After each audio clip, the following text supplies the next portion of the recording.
आज हम करेंगे फटाफट से 9th का चैप्टर साउंड। तो सबसे पहले साउंड क्या है? Sound is a form of energy that travels in the form of wave. तो जैसे लाइट होता है बिल्कुल वैसे ही ये भी एनर्जी का फॉर्म है और वेव के फॉर्म में ट्रेवल करता है। साउंड कैसे प्रोड्यूस होता है? वाइब्रेशन से। पहले यहां देख लो, जब हम वेव की बात करते हैं ना तो वेव अक्सर दो टाइप का होता है, एक होता है लॉन्गिट्यूडनल वेव, एक होता है ट्रांसवर्स वेव। ट्रांसवर्स में टी देखना, टी में आता है परपेंडिकुलर, टी में आता है परपेंडिकुलरिटी। तो ट्रांसवर्स वेव जो है ना, यहां पर आप देखना कि जैसे धागे के अंदर जब वेव होता है तो पार्टिकल ऊपर नीचे मूव कर रहे हैं और वेव ऐसे जा रहा है। तो यहां पर देखो वेव और पार्टिकल के बीच में परपेंडिकुलरिटी आ गया, ट्रांसवर्स वेव। इसमें ऊपर वाला पहाड़ को क्रेस्ट बोलते हैं, नीचे वाले को ट्रफ बोलते हैं। लेकिन हमारा जो साउंड वेव है वो ट्रांसवर्स वेव नहीं है, वो एक लॉन्गिट्यूडनल वेव है, बिल्कुल वैसा ही जैसा एक स्प्रिंग के अंदर होता है। स्प्रिंग को दीवार में लगा दिया है, उसको जब दबा के और छोड़ दिया तो वो आगे पीछे मूव कर रहा है। तो पार्टिकल आगे पीछे मूव कर रहे हैं और वेव भी ऐसे ही हॉरिजॉन्टली जा रहा है, तो आपस में पैरेलल हो गए, इसलिए ये हो गया लॉन्गिट्यूडनल वेव। और साउंड बिल्कुल ऐसे ही है। यहां पर ध्यान से देख लो, तो जैसे एक ट्यूनिंग फॉर्क को लिया हमने और उसके आर्म्स जब हमने इसको टैप किया तो वाइब्रेट कर रहे हैं और साउंड प्रोड्यूस हो रहा है। तो इस वाइब्रेशन से आसपास की जो एयर कॉलम है वो दब रही है और आगे आगे ऐसे ऐसे एक पैटर्न क्रिएट हो रहा है, जैसे स्प्रिंग में होता है। कुछ एरिया जो रहेगा वो दबा हुआ रहेगा और उसके बिल्कुल एडजेसेंट एरिया जो है वो खुला खुला रहेगा। जो दबा हुआ एरिया है उसको कंप्रेशन बोलते हैं, जो खुला खुला है उसको रेरफैक्शन बोलते हैं। अल्टरनेट कंप्रेशन रेरफैक्शंस होते हैं। बिल्कुल एयर कॉलम में भी ऐसा ही होता है। तो यहाँ पर जो जगह के पार्टिकल्स हैं वो सिर्फ जगह पे वाइब्रेट कर रहे हैं, वो अपनी एनर्जी को आगे आगे शिफ्ट करा रहे हैं। इस तरीके से साउंड ट्रेवल हो रही होती है। और यहाँ पर जब हम बात करते हैं वेव्स की, तो भाई यहाँ पर जैसे मैंने बताया कि ऊपर वाले इस वाले ट्रांसवर्स वेव में देखें तो ऊपर क्रेस्ट और नीचे ट्रफ होता है, वैसे यहाँ पर अल्टरनेट रेरफैक्शन और कंप्रेशन होते हैं। कमिंग टू द पॉइंट कि ये जो वेव है इसके अगर हम यहाँ से लेके यहाँ तक के लेंथ की बात करें तो ये एक वेव की लेंथ हुई, जिसको हम बोलेंगे दिस इज वन वेव। तो ये इसके लेंथ की बात होगी तो इसको क्या बोलेंगे? यहाँ से यहाँ तक के जो लेंथ होगा मीटर में उसको वेव लेंथ कहेंगे। Distance between two successive crest या टू सक्सेसिव ट्रफ। तो तुम चाहे ये डिस्टेंस मेजर करो या फिर एक क्रेस्ट और दूसरे क्रेस्ट के बीच का डिस्टेंस मेजर करो या एक ट्रफ और दूसरे ट्रफ के बीच का डिस्टेंस मेजर करो, आपस में बात तो एक ही रहेगी और उसी को हम क्या बोलते हैं? उसी को हम वेवलेंथ लैम्डा कहते हैं। ठीक है। इसके अलावा व्हाट इज एम्पलीट्यूड? एम्पलीट्यूड जो है वो असल में मीन और एक्सट्रीम पोजीशन का डिस्टेंस है। जैसे यहाँ पर ये जो लाइन है ये मीन पोजीशन है और ये सबसे ऊपर वाली और सबसे यहाँ पर नीचे वाली पॉइंट ये एक्सट्रीम पोजीशन है। तो कोई भी एक्सट्रीम पोजीशन का डिस्टेंस जो मीन पोजीशन से होगा इसी को हम एम्पलीट्यूड ए कहते हैं। दिस इज कॉल्ड एम्पलीट्यूड ए। ठीक है। और ये भी ऑफ कोर्स मीटर में ही होगा। जब हम बात करते हैं टाइम पीरियड की, तो टाइम पीरियड क्या है? फॉर एग्जांपल एक धागे से मान लो वेव ट्रेवल कर रहा है, ठीक है, तो यहां पर एक वेव को किसी एक पॉइंट से पास होने में कितना टाइम लगता है उसको टाइम पीरियड कहते हैं। Time required by one wave to pass through given point is called time period. इसके अलावा फ्रीक्वेंसी जिसको हर्ट्ज में मेजर करा जाता है, एक ग्रीक लेटर है, एक ग्रीक वर्ड है हर्ट्ज। तो व्हाट इज फ्रीक्वेंसी? इसका ग्रीक सिंबल, इसका सिंबल देख लो, ये न्यू। ठीक है, इसको न्यू कहा जाता है। ठीक है। So what is that? It is a number of wave passing through a given point in 1 second. एक सेकंड में किसी एक पॉइंट से, मान लो धागे के किसी एक पॉइंट से कितने वेव पास हो रहे हैं, उसी को हम बोलते हैं फ्रीक्वेंसी। तो आप ये समझो कि फ्रीक्वेंसी और टाइम पीरियड आपस में रिलेटेड है। What is the relation? Frequency is 1 by time period. For example मान लो कि एक पॉइंट से 4 वेव पास होते हैं एक सेकंड में, ठीक है, तो फ्रीक्वेंसी 4 हर्ट्ज की हुई। So what is the time period? अरे भाई एक सेकंड में 4 वेव पास हो रहे, मतलब एक वेव को पास होने में 0.25 सेकंड लगे, यानी 1/4। तो यहां पर इसलिए ये रिलेशन है। इसके अलावा वेलोसिटी, तो व्हाट इज वेलोसिटी? वेव की स्पीड या वेलोसिटी क्या होती है? It is distance travel by the wave per unit time. Distance travel by the wave per unit time. और यहां पर याद रखना स्पीड की सिंपल फॉर्मूला है डिस्टेंस अपॉन टाइम। और अगर तुम उसको वेवलेंथ और फ्रीक्वेंसी के हिसाब से देखोगे तो v is equal to nu lambda, बहुत इंपॉर्टेंट फॉर्मूला है, याद रखना। ठीक है। इसके अलावा जब हम रिफ्लेक्शन ऑफ साउंड की बात करेंगे तो यही जो formula v is equal to distance upon time, यही वाला फॉर्मूला क्या बन जाएगा रिफ्लेक्शन वाले में केस में, एको वाले केस में? It will be v is equal to 2d upon t। क्योंकि क्या होगा रिफ्लेक्शन में, जिसको एको कहते हैं रिफ्लेक्शन ऑफ साउंड को, तो साउंड जाके और वापस आ रहा है, यानी वही डिस्टेंस जो है 2 बार ट्रेवल कर रहा है, इसलिए हम 2d अपॉन टी काफी फॉर्मूला, जहां पे जिस न्यूमेरिकल में भी रिफ्लेक्शन की बात होगी, एको की बात होगी, वहां पर फॉर्मूला 2d अपॉन टी लगेगा। ठीक है। अब आते हैं यहां पर स्पीड ऑफ साउंड जो है वो रूम टेम्परेचर पे 343 मीटर पर सेकेंड होती है। और एक और बात यह है कि साउंड की स्पीड सबसे ज्यादा सॉलिड में होती है, उससे कम लिक्विड में होती है और सबसे कम जो है गैस के अंदर होती है। स्पीड ऑफ साउंड जो है वो बढ़ती है विद टेम्परेचर।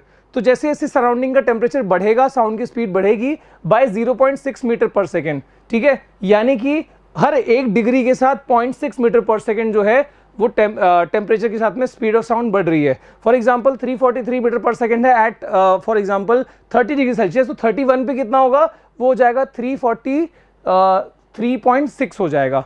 फिर ऐसे 0.6 ऐड करते जाओ। आगे आते हैं पिच ऑफ साउंड का मतलब फ्रीक्वेंसी होता है, और फ्रीक्वेंसी क्या होता है ये हमने समझ लिया।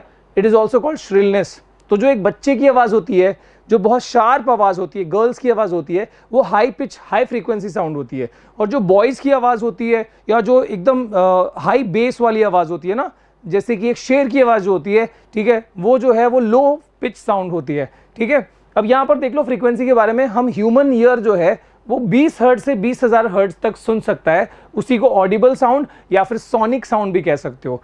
अगर हम बात करते हैं 20 हर्ट्ज से कम फ्रीक्वेंसी वाली साउंड को, उसको बोलता है, that is inaudible of course, it is called infrasonic, less than sonic. ठीक है, और 20,000 से ज्यादा है यानी 2 किलोहर्ट्ज से ज्यादा है, उसको अल्ट्रासोनिक साउंड कहा जाता है, वो भी इनऑडिबल होती है।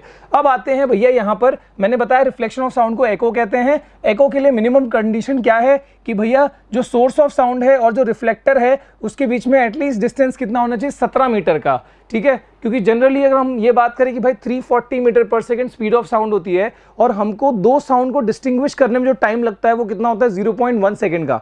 तो यानी अगर मान लो दीवार है और मैं हूं, मैं जब बोल रहा हूं साउंड तो टकरा रही है, पर मुझे दो अलग साउंड कब सुनाई देगी, जब वो 0.1 सेकेंड की लैग में आएगा। तो ये कब होगा, जब डिस्टेंस ज्यादा रहेगा, तब ये साउंड को जाके आने में टाइम लगेगा, और मेरी कान जो है दो अलग साउंड को डिस्टिंग्विश कर पाएगी, यानी एको सुन पाएगी।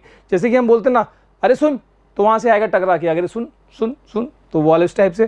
ठीक है, इसके अलावा जब हम एक बड़े ऑडिटोरियम में बैठे होते हैं, तो मान लो अगर ढंग से वो ऑडिटोरियम डिजाइन नहीं है, तो क्या होगा कि साउंड जो है वो मल्टीपल टाइम रिफ्लेक्ट होकर आएगा, और उससे कंफ्यूजन क्रिएट होगा, जिसको रेवर्बरेशन बोलते हैं। Confusion created due to multiple reflection of sound is called reverberation. और फिर इसके हिसाब से हमको उसको कम करना है, तो what we need to do is, हमको एकॉस्टिक थोड़ी साइंस ऐसी पढ़नी होगी जिसमें ऑडिटोरियम का डिजाइन कैसे बनाए। ठीक है, उसके लिए थोड़ा सा ध्यान में हमको चीजें रखनी पड़ती है। तो उसके लिए जो कभी भी तुम सिनेमा हॉल्स में जाओगे, देखोगे उसके वॉल्स जो हैं वो रफ होते हैं थोड़े।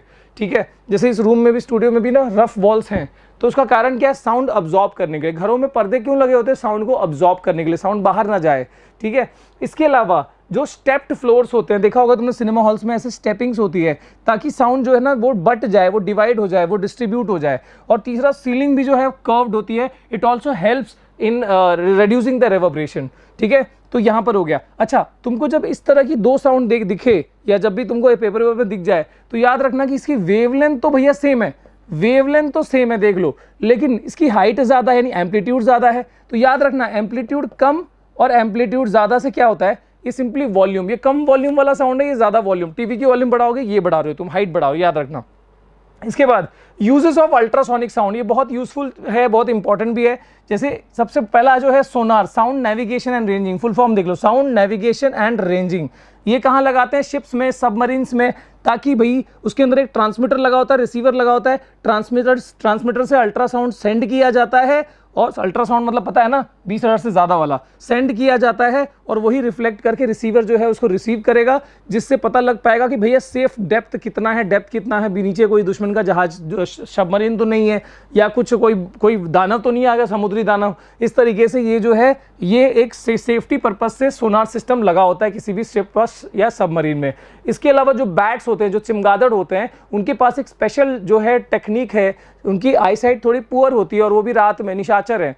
तो भैया कैसे वो काम कर पाएंगे, कैसे वो मतलब उड़ पाएंगे, कैसे वो प्रे को पकड़ पाएंगे, तो उसको उनको नेचुरली एक टेंडेंसी बिल्ड हुई है, दैट इज एको लोकेशन। वो अल्ट्रासाउंड प्रोड्यूस कर पाते हैं, और वो उसको सुन भी बहुत अच्छे से पाते हैं। तो मान लो कि हम जो आंखों को देख के हम चीज़ों की डेप्थ पता लगा पाते हैं, वो लोग अपनी साउंड जो प्रोड्यूस करते हैं, उससे जो रिफ्लेक्शन आती है, उससे वो अपने आसपास के सराउंडिंग का इमेजिंग कर पाते हैं।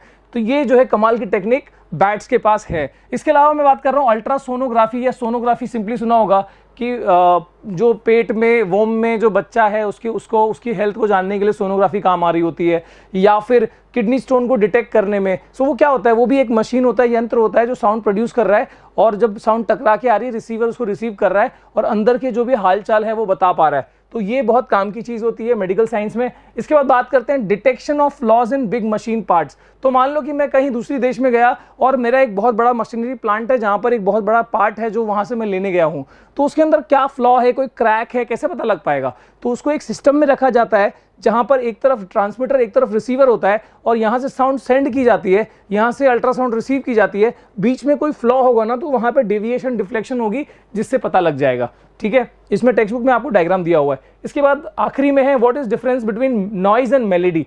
नॉइज मतलब कोई भी ऐसी साउंड जो तुमको पसंद नहीं है तो वो अनप्लेजेंट साउंड को नॉइज बोलते हैं, melody is a pleasant sound. जैसे फॉर एग्जांपल मैं कोई गाना सुनता हूं जो मुझे पसंद है तो मेरे लिए वो मेलेडी है, तुमको पसंद नहीं है तुम्हारे लिए नॉइज हो गया। ठीक है, इसके बाद टोन और नोट। जब सिंगल फ्रीक्वेंसी साउंड टंग टन ये सब क्या है, टोन है, सिंगल फ्रीक्वेंसी साउंड। पर बहुत सारे टोन मिलके क्या बनते हैं, म्यूजिकल नोट बनते हैं। जैसे एक वर्ड और सेंटेंस में क्या डिफरेंस है, वही टोन और नोट में डिफरेंस है। इसके बाद बात करते हैं intensity and loudness of sound. Intensity का मतलब भैया क्या साउंड प्रोड्यूस हुई एक्चुअली बाय द सोर्स, कितनी वॉल्यूम की आवाज प्रोड्यूस हुई है। जैसे टीवी रखा हुआ है तो वो कितना वॉल्यूम प्रोड्यूस कर रहा है, that is the intensity produce. But what is the loudness, वो डिपेंड करता है लिसनर पे। मान लो कि मेरे कान थोड़े कम सुन पा रहे हैं तो लाउडनेस मेरे लिए कम है। मान लो मैंने रुई लगा रखी है, लाउडनेस कम है। ठीक है, लेकिन वही जो बहुत पास बैठा हुआ है उसके लाउडनेस ज्यादा हो गई। So loudness is simply the volume detected by the listener. Intensity is the sound produced by the of course दी जो साउंड का सोर्स है। तो यहां पर चैप्टर होता है खत्म। इसके अलावा कोई डाउट हो कमेंट बताओ, मिलते हैं अगली वीडियो में। टिल में बाय, जय हिंद।